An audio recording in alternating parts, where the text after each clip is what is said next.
Bienvenidos, futuros desarrolladores. A ver, vamos a hacer un pequeño repaso del básico 1 y básico 2 de conceptos de Scripto.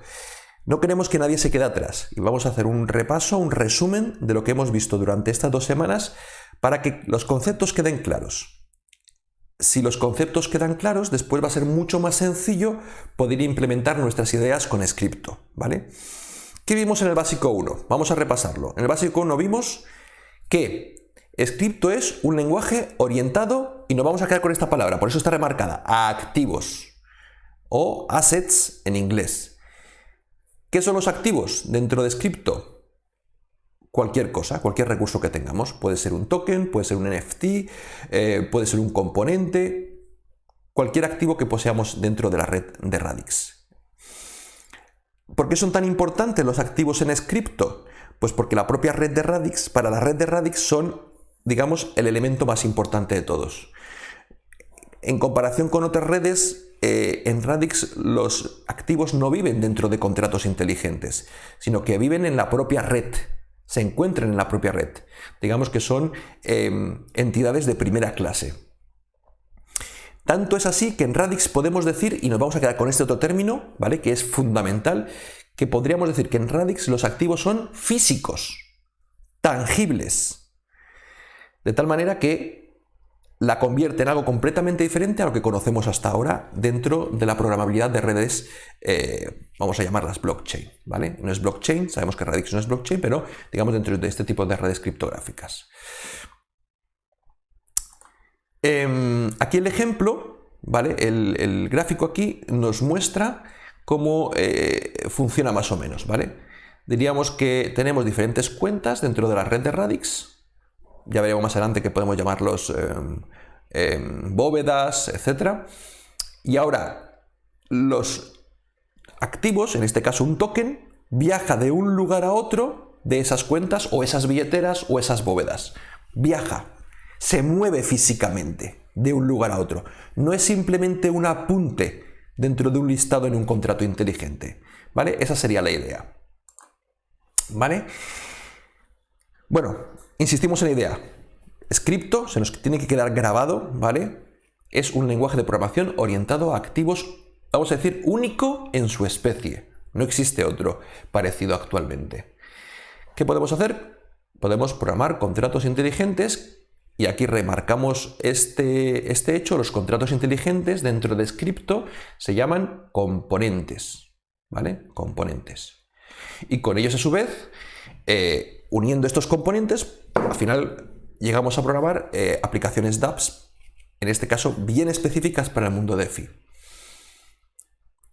Vamos a adentrarnos en dos términos que en Scripto son importantes inicialmente cuando queremos aprender a crear contratos inteligentes o componentes.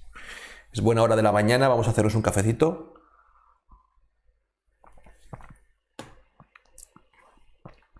Los blueprints y los componentes. A ver, los blueprints y los componentes. ¿Qué son los blueprints y qué se diferencian en los componentes? Bueno, aquí nos dice que los blueprints en realidad son los planos que vamos a escribir con Scripto. A ver, ¿sabéis lo que es un blueprint? Blueprint. Mira, un blueprint, imágenes. Mira, esto es un blueprint. ¿Lo veis? Por eso se llama así. El típico papel azul de ingeniería donde se esquematiza el plano, por ejemplo, de una casa. ¿Vale? Esto es un blueprint. De ahí el nombre. Esto no es la casa. Es el plano que tiene las instrucciones para construir una casa. ¿Cuántas casas de estas podemos construir con este plano? Las que queramos. Simplemente tenemos que coger el plano, ¿vale? Y recrearlo, o instanciarlo, diríamos en el lenguaje de programación, en cualquier lugar que queramos, en el mundo físico. En el caso de una red como la de Radix, dentro de la propia red. Utilizamos el plano para copiar, digamos, la estructura, la definición, la lógica, ¿vale?, de lo que después queremos que se convierta al instanciarlo en un componente. Y ahí ya nos hemos adelantado, ¿vale? ¿Qué son los componentes? No son más que una instancia, una copia De momento vamos a considerarlo copia. No es exactamente el término para instancia, pero para que lo entendamos todos, el componente es una copia del blueprint.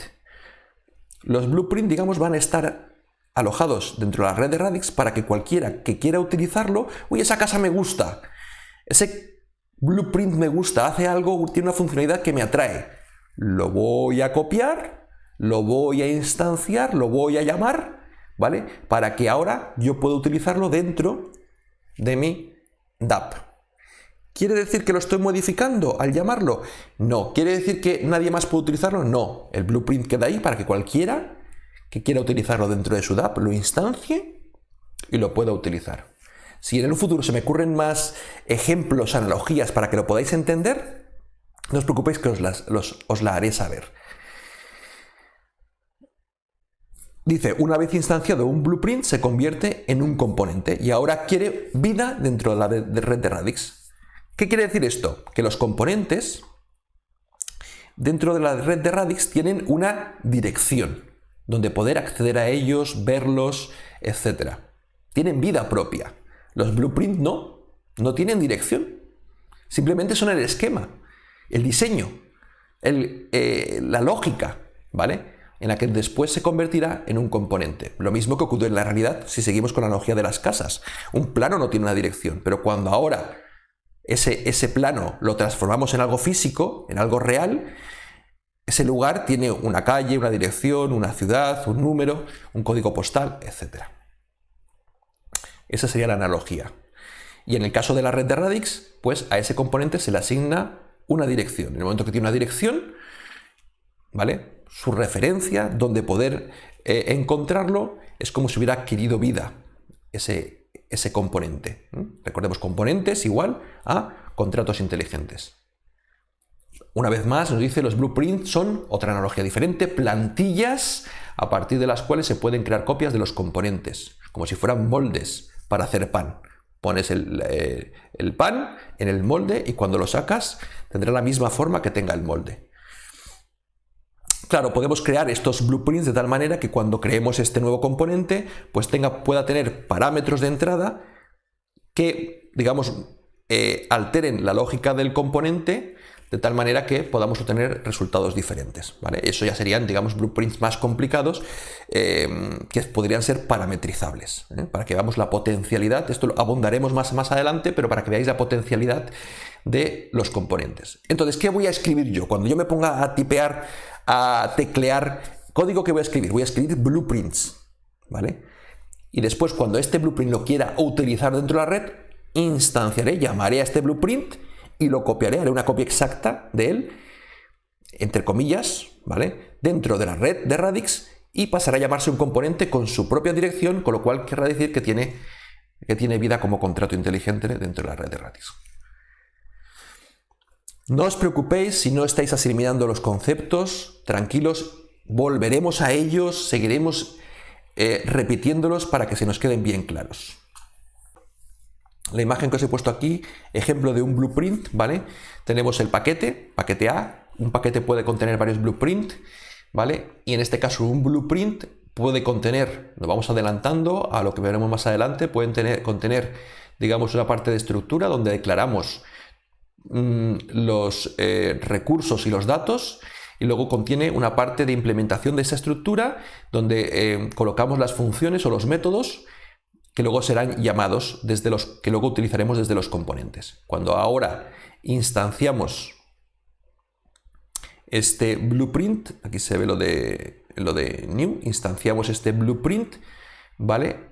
Se convierte en un componente que es una copia de este blueprint, donde ahora esto que habíamos simplemente declarado se convierte en algo real, ¿vale? Esta coin y este dato, y luego los métodos ya podemos llamarlos para poder utilizarlos dentro de la red de Radix, ¿vale? Pero nos quedamos con la idea, ¿vale? Un componente no es más que una copia de la estructura, de la lógica de un blueprint. Muy bien. Y ya os digo que os he dejado aquí la bibliografía para que podáis, si queréis, profundizar más en el tema, ¿vale? Activos 2. Venga, vamos a ello. Una vez más, insistimos, Ya os digo que vamos a seguir insistiendo en los términos para que nos queden claros a todos, ¿vale? Los activos, en inglés lo vamos a encontrar como assets, ¿vale? Son importantes dentro de Radix y dentro de Scripto porque el Radix es un lenguaje orientado a activos y porque Scripto es un lenguaje orientado a activos y porque Radix es una red que trata a los activos como elementos de primera clase, ¿vale? Dice, ¿qué es un activo en Radix? Es un tipo de recurso que forma parte de la estructura de la plataforma. No es algo que se haya añadido después, como ocurre en otras plataformas, sino que desde el mismo inicio forma parte intrínseca y estructural de la plataforma. Decimos que en Radix los elementos, estos activos, son físicos, es decir, que son reales. Es verdad que es digital, pero dentro de lo digital son considerados como si fueran elementos reales. No son apuntes, sino que son elementos que van de un sitio, se transportan, se trasladan de un sitio a otro. ¿Dónde viven exactamente esos activos en la red de Radix? ¿Dónde sueles tener tu dinero? Pregunta aquí. Pues lo solemos tener en nuestra cartera, en nuestra billetera, ¿no? De la misma manera, los activos viven dentro de las cuentas. Una billetera puede tener más de una cuenta. Actúan como si fueran bóvedas reales, cajas fuerte, donde se guardan esos activos y son trasladados de un sitio a otro conforme se van transfiriendo los activos o se van utilizando. ¿Cómo logra esto Radix? Y aquí ampliamos con un nuevo concepto. Dice el Radix Engine, ¿vale? Que ya veremos qué es esto del Radix Engine. Bueno, de hecho lo tenéis en los conceptos básicos de Radix, ¿vale? Garantiza este comportamiento físico de los activos gracias a que utiliza un modelo bien restringido de máquina de estados finitos. No tenéis que entenderlo, simplemente tenéis que saberlo, ¿vale? Esto es una de las grandes magias de Radix, ¿vale? El que utiliza las máquinas de estados finitos y la utiliza por dentro, ¿vale? Del Radix Engine para poder garantizar el traslado de los activos de un sitio a otro de forma segura, eficiente, correcta, ¿vale? Aquí nos explica que las máquinas de estados finitos no es algo que haya inventado Radix, ¿vale? Es algo que se utiliza mucho tanto en la lógica como también en las máquinas físicas, los PLCs, ¿vale? Se utiliza en todo aquel lugar que requiera comportamientos correctos, predecibles, centrales nucleares, aviones de pasajeros, sistemas redundantes, donde algo no puede fallar. Ahí normalmente se utilizan máquinas de estados finitos o FSM, de las siglas en inglés, bien restringidos. Es decir, para que entendamos, una máquina de estado finito es una máquina, es un proceso en el cual el parámetro que entra, siempre sabemos el resultado que va a salir. Y siempre se pone el ejemplo de la máquina de caramelos, ¿vale? La típica máquina que tiene bolas de caramelos, donde tú sabes que cuando insertas una moneda y le das a una palanca, el resultado siempre va a ser que sale un caramelo. Si metes dos monedas y le das a la palanca, salen dos caramelos. Y eso no falla, eso siempre es así, ¿vale? Pues esto es lo que utiliza, a ver, esto es explicado de forma muy sencillita, ¿vale? Porque aquí nos dice un tip, dice el doble gasto no es posible gracias al modelo basado en máquina de estados finitos o FSM. ¡Ostras! El gran problema que tienen la mayoría de las redes cuando intentan escalar. Todas. El problema del doble gasto. Lo hemos visto últimamente en Cardano, pero lo tiene Ethereum, lo tiene Solana, lo tienen Polkadot, lo tienen todas. Y Radix solventa esta con los modelos. Yo os digo, cuando hace unos cuantos meses analizamos por primera vez Radix, yo insistí mucho en el tema porque cuando yo lo vi, dije, esto es impresionante. Nunca había pensado que se pudiera aplicar. Vamos, me quedé fascinado. Resumen, finalizamos, ¿vale? Los activos son recursos reales, eso nos tiene que quedar claro, y la máquina de estados finitos garantiza el transporte de activos entre cuentas o bóvedas. De aquí, esto es conceptual, insisto, no hace falta que lo entendáis completamente, no hace falta que empecéis a leer sobre máquinas de estados finitos, su aplicación, es muy complicado, ¿vale? No hace falta, lo hace Radix por nosotros. Nosotros no nos tenemos que preocupar por ello. Nosotros solamente vamos a Ahora veremos cómo vamos, en las futuras semanas, vamos a implementar la lógica que funciona de forma segura y correcta gracias a que existen estos conceptos, ¿vale? Simplemente es para que los tengáis en mente y veáis el potencial de aprender este tipo de tecnología, ¿vale? Y que os vayan quedando bien claros en la mente. Bueno, con esto creo que hemos hecho un resumen, ¿vale? Extenso de las dos unidades de básicos 1 y básicos 2 de términos básicos en el entorno de Radix. Seguiremos haciendo estos vídeos, no os preocupéis, no queremos que nadie se quede atrás, queremos que todo el mundo, en la medida de las posibilidades de cada persona, siga avanzando dentro del curso. Si tenéis alguna pregunta, no dudéis en hacérmela en redes sociales, Telegram, aquí mismo en los vídeos en YouTube, como queráis, hacérmela llegar. Vamos a intentar responderla. Yo no lo sé todo. Estoy aprendiendo junto con vosotros, solo llevo unos pocos meses familiarizándome con estos conceptos. Si veo que hay algún tipo de errata o fallo de concepción por mi parte, lo cambiaremos, os lo comentaré. Todos vamos a aprender juntos. Y bueno, espero que os esté gustando y que sigáis aprendiendo. Hasta luego, futuros desarrolladores.